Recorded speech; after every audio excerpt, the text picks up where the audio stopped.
Chizuruana,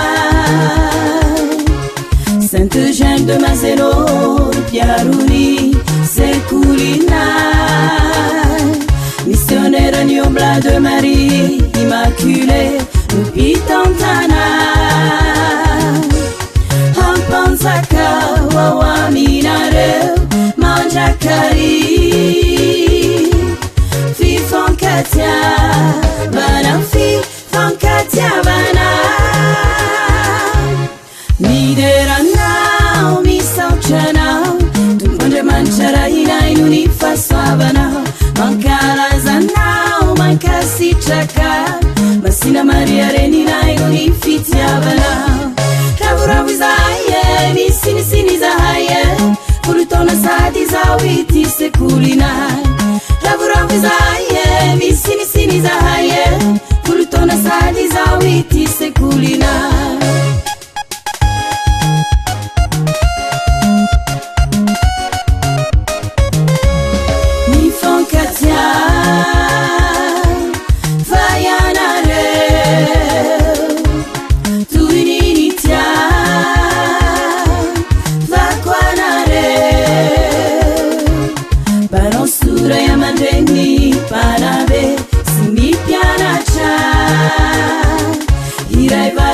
Yaina Yunguna Ufitaracha Hampanzaka Wawaminare Manjakari Fifon Katia Banafi Fankatia Bana Niderana Misauchana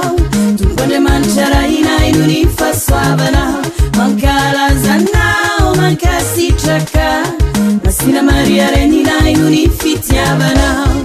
Ravura Wizaye, Misini Sini Zahaye, Purutona Sadi Zawiti Sekulina, Ravura Wizaye, Misini Sini Zahaye, Purutona Sadi Zawiti Sekulina.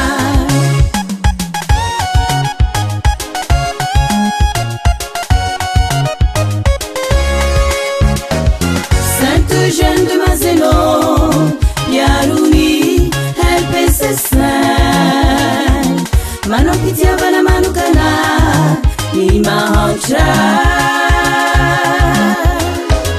Reja Masera Siropanabe, Raya Manje, Nikuluku,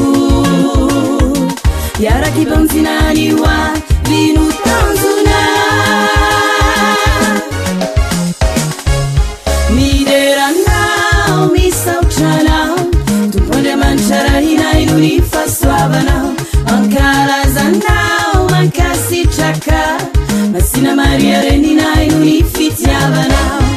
Ravura Wizaye, Misini Sini Zahaye, Purutona Sadi Zawiti Sekulina, Ravura Wizaye, Misini Sini Zahaye,